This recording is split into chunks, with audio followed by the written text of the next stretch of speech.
We all know what we want out of Christmas dinner. At its best, it can be unimaginably joyous. I mean, there's no other word for it. But at its worst, it can be tear-inducing and fraught. But it's that rich panoply, the mixture of so many dishes, that makes it the feast it is. I love this meal. I love it far too much to risk anything going wrong. So I have devised my plan of action, and I use it year in, year out. And I'm not just enthusiastic, I am evangelical about it.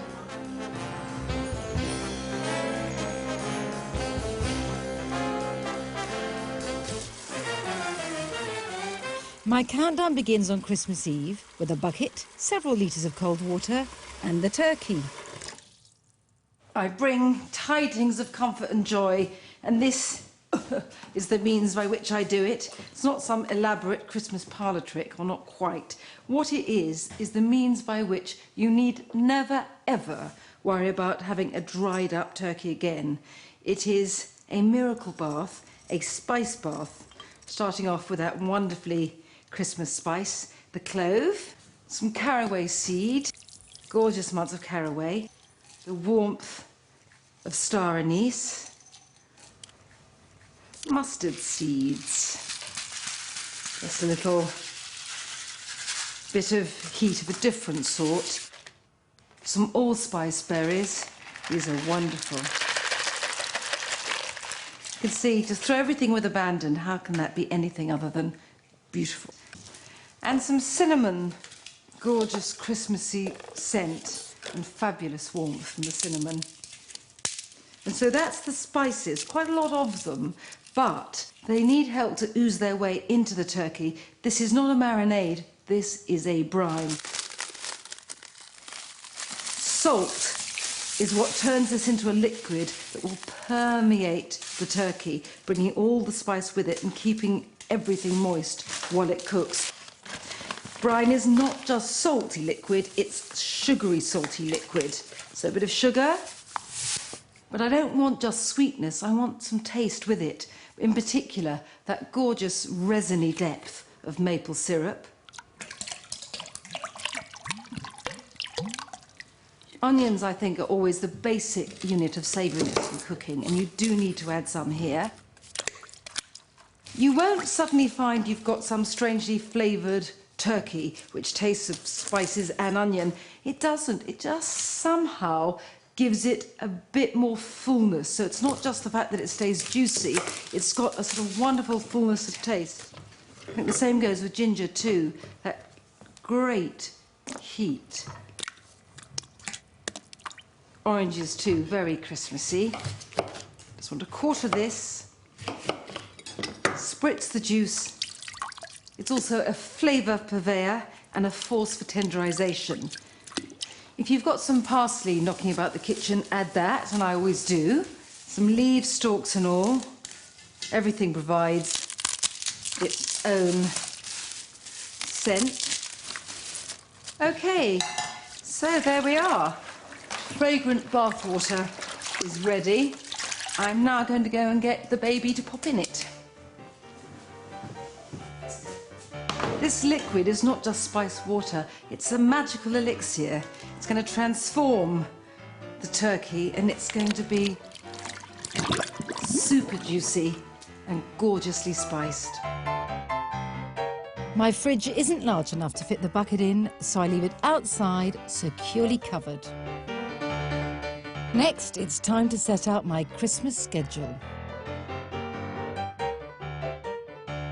The best way of approaching this is to get a pad, a cup of tea, a pen, and start writing a list. Well, obviously tomorrow we do know that the turkey will have to go in the oven, be basted a bit, but that's fine, so we'll write that down. What I do every Christmas Day morning, I get started on the gravy, and this is an allspice gravy, and for me takes all the stress out of normal gravy making.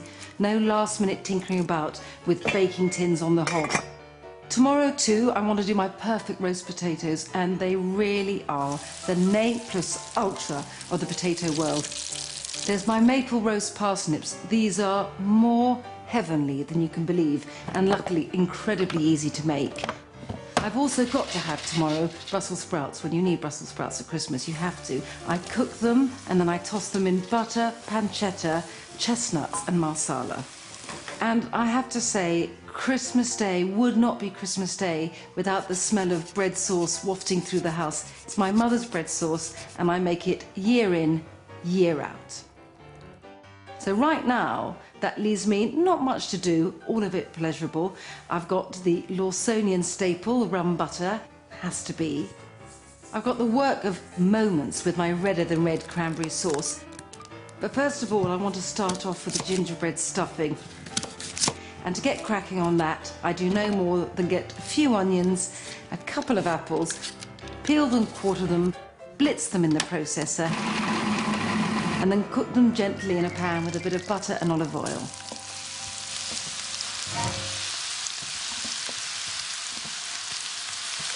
This gingerbread stuffing is so full-bodied, so full-flavoured that yes, you can certainly stuff the turkey with it, but it really can hold its own if you just shove it into a baking dish and slip it into the oven alongside the turkey tomorrow. The onions and apples, now gorgeous and buttery, are soft and completely cooked. So I'm going to get on with the bacon. And the bacon here with its saltiness is so good against the sweet sharp apples and those savoury onions. A lot of bacon here. Many times when you read a recipe for stuffing, it says belly pork. I find using streaky bacon, don't use back bacon, works just as well. So blitz this until it's a pink pulp.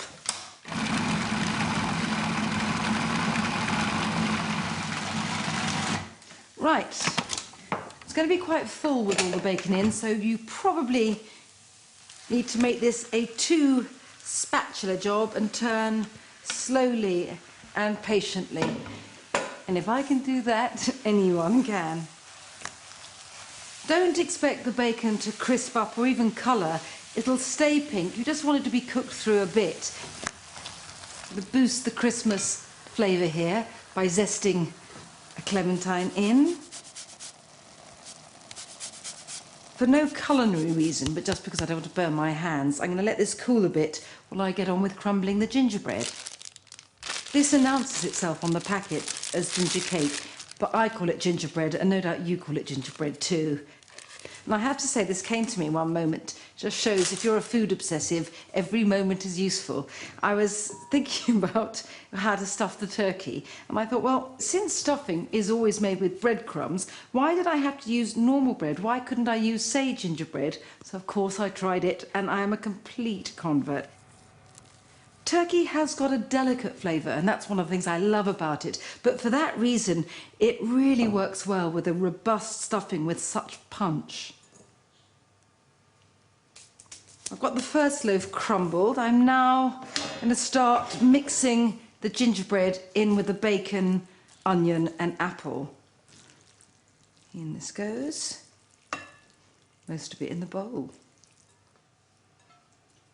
Right. I'm going to crumble this in too. It's a gorgeous smell. Because this bowl is pretty full, I have to say the easiest way to mix is by hand.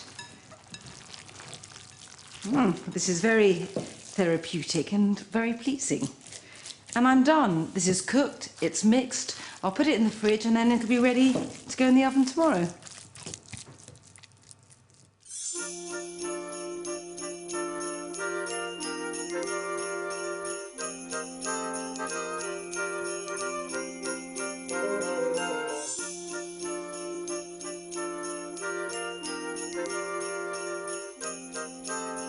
It's not just children who love rituals at Christmas. You know, I have to say that I, as the family cook, really love them as well. I know where I stand, and obviously, it stands to reason that a lot of my rituals are traditions I've inherited from my mother.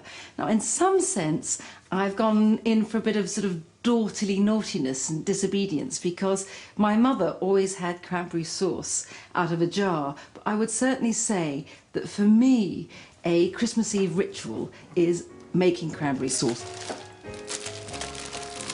All you need to do is get a pan, a packet of cranberries, empty the cranberries into the pan, add a snow of sugar, a splash of water, and a really glorious glug of cherry brandy. Then put the heat on, and when the cranberries start boiling, they will start popping. And then when they've all virtually popped, decant into a bowl, and you'll see that although they're cooked, it's slightly runny. The minute the sauce is cold, because there's so much pectin in cranberries, it will be set. My mother always made her brandy butter on Christmas Eve, and although I still adhere to the ritual, I deviate from tradition a little, another little act of filial rebelliousness, in that I use rum instead of brandy. I mean, this is another incredibly simple recipe. It's just a matter of beating butter with some icing sugar, some of the ground almonds, and then a splash or 2 or 3 of rum. Just leave it somewhere cool until tomorrow. Avoid the temptation to plunge in it straight away. And that's the thing, you see, I love that sense of getting ready for Christmas. I'd be so happy to spend the rest of the day pottering about in the kitchen, but I've done everything I need to do. That's it till tomorrow now.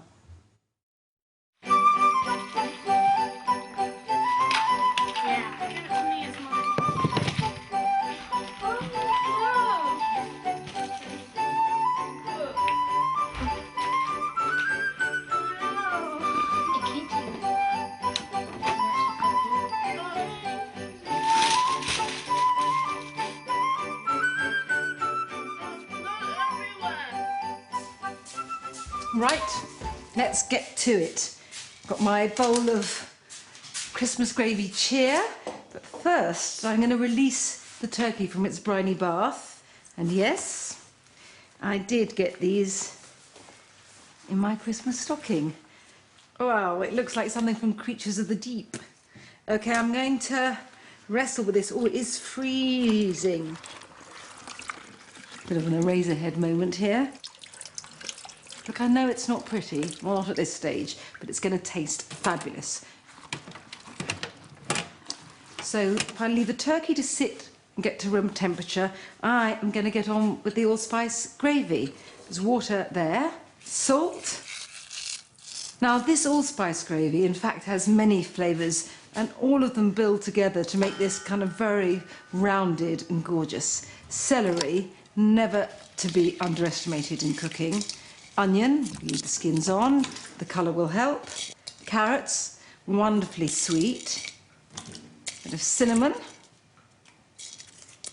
Bay leaves. And here are the allspice berries and some peppercorns. Now yesterday I used the zest of this clementine in the stuffing, and now I'm going to get the juice. Get a bit of pulp as well. The more the merrier. So this does taste of turkey as well. You need the turkey giblets, or failing that, the turkey neck. So viewers of a sensitive disposition, look away now. And without any more ado, lid on, heat on, and this needs to simmer now for about 2 hours, and I suppose I ought to go and get dressed.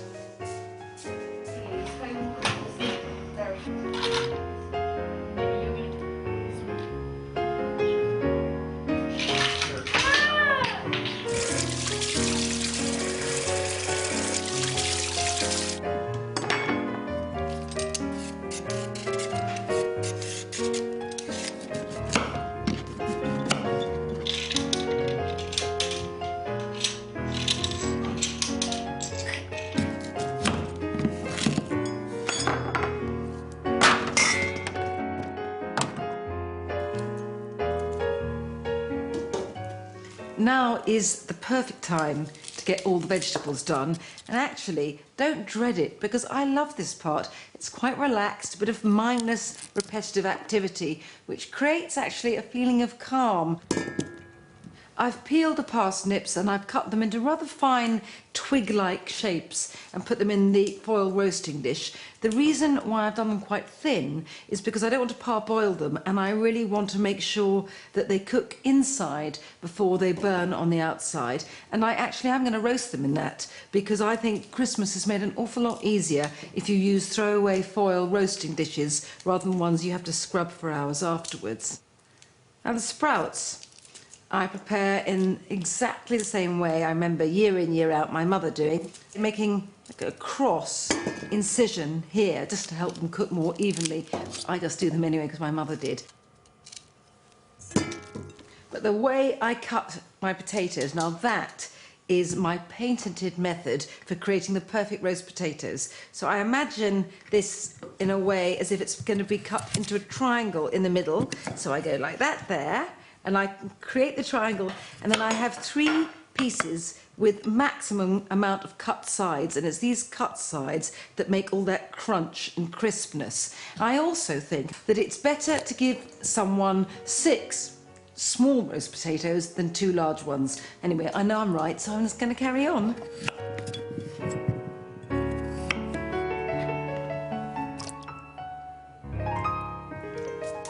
Time to parboil the potatoes, which simply means letting them come to a bubble in their salted water and then boil away for 4 minutes before draining them. And I am going to get on with the turkey. Although the brine makes the turkey fabulously juicy, it does keep it a bit wet. I mean, I've dried it, but it's still a bit wet. So to help the skin crisp up, I am going to melt some butter with some maple syrup. And although I always refer to this as a basting liquid, because I do sort of baste with it, it's really a bronzing liquid, just to make sure the skin gets lovely and brown. For a 4 to 5 kilo bird, I reckon on about 2.5 hours. That'll be perfect.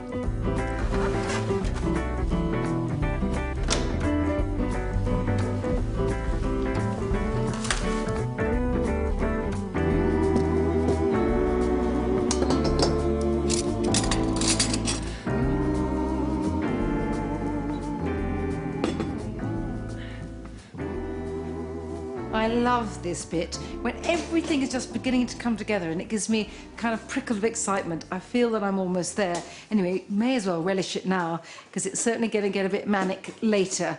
Not that there's that much to do, really, and I've already got the bread sauce in hand, and it's so simple to do, much simpler, really, than you'd ever think.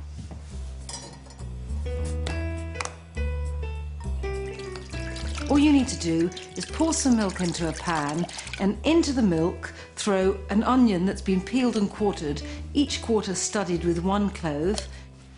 Add a blade of mace, a few bay leaves, some peppercorns and a scattering of salt. Let all these flavours infuse over heat for a short time, and then dig out the onion and crumble in a stalish white loaf, crusts off and sliced.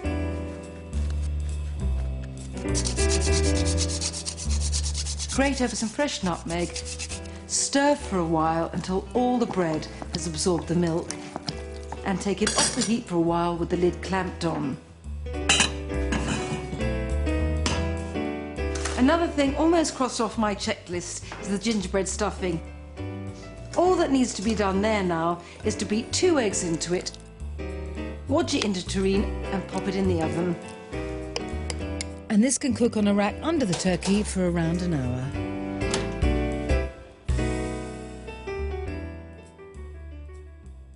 I am about to pass on wisdom for which you will be eternally grateful, or you will be if there's any justice in the world. This is my recipe for the perfect roast potato. These have been parboiled, but instead of dredging them in flour, as is the usual practice, I dredged them, and all the women of my mother's family dredged them, in semolina. And there's a sweetness to semolina and a slight graininess that makes them incredibly crunchy. Bit of a workout to burn off the calories I will replace with the potatoes later. But if this is one important factor, the other equally important factor is that the oil or fat you fry them in must be ferociously hot. Now the fat is goose fat, and the reason it's so good is because it has a very high smoking point, which means you can get it incredibly hot and it won't make the whole room smell acrid and horrible. Plus, it's rather high in omega fatty acids. So I'm telling you now that these roast potatoes are a health food.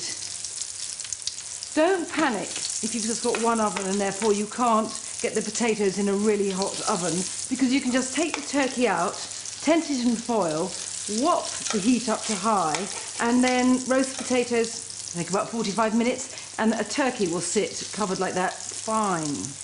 I just have to hear a potato sizzling in the pan and I start to salivate. The oven's on max, so I feel we're just 45 minutes away from roast potato heaven.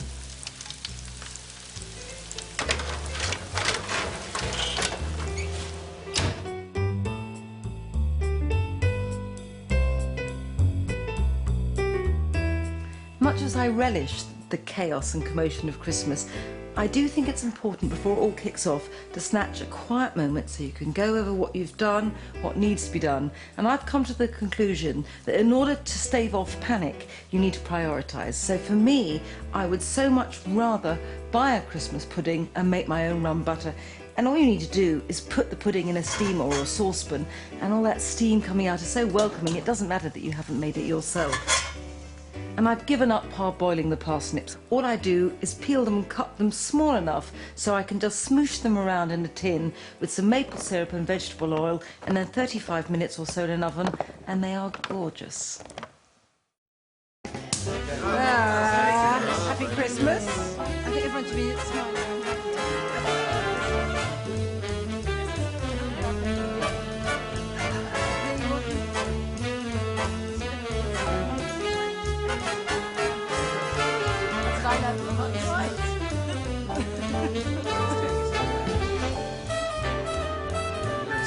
Hungry, aren't you?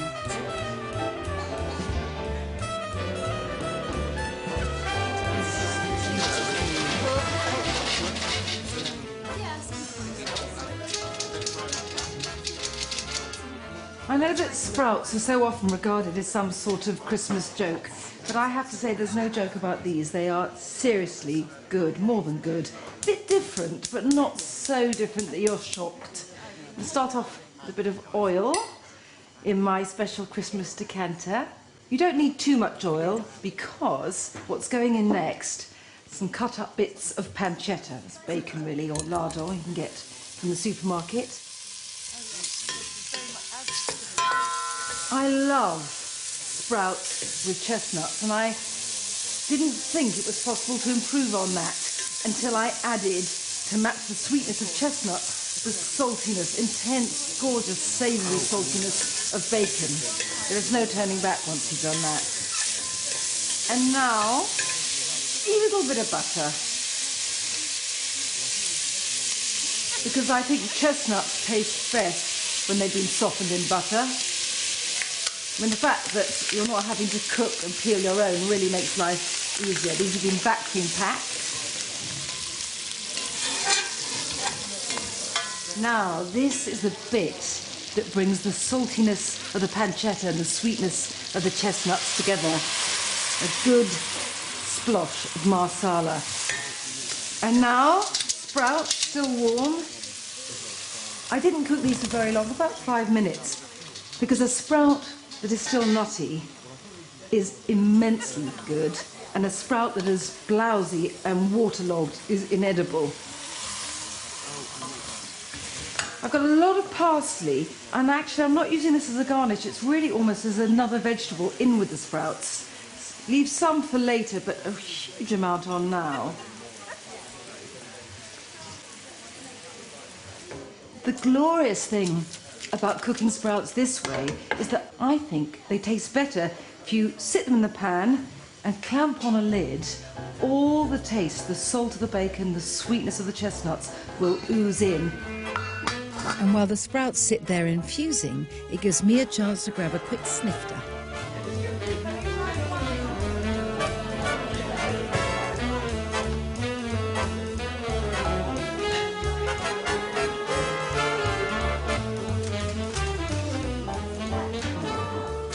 I like to get the turkey out of the oven before everyone's absolutely clamouring to sit down at the table and eat. It makes it taste better if it can sit and rest for a while, and besides, it gives me time to do all my bits of finishing touches.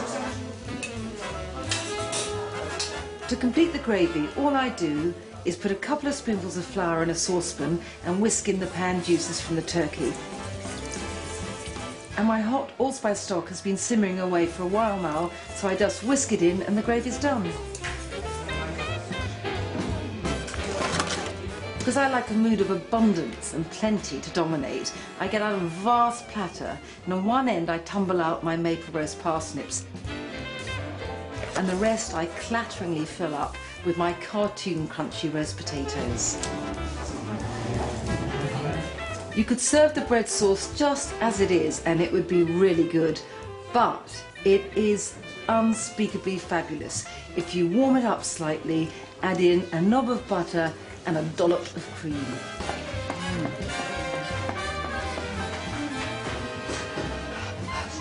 The Brussels sprouts really need no further tweaking, although I do like to have a little scattering of freshly chopped parsley if I can.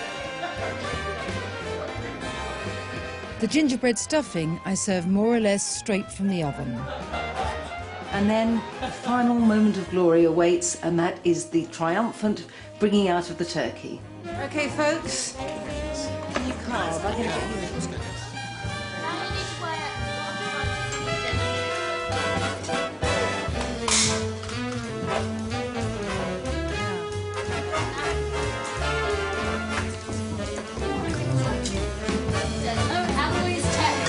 So beautiful.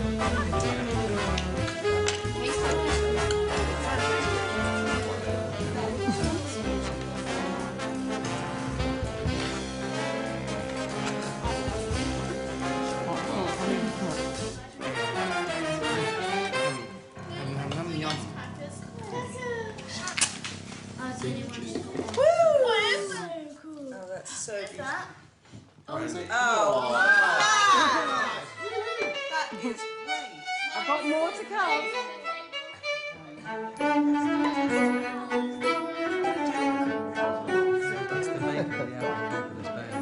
Now this is why Fanny Craddock always used vodka when she was flambeing at the Albert Hall. She could make this burn for 11 minutes. That was her record. Always use vodka with Christmas pudding. I agree. Yeah. She was something. She really was.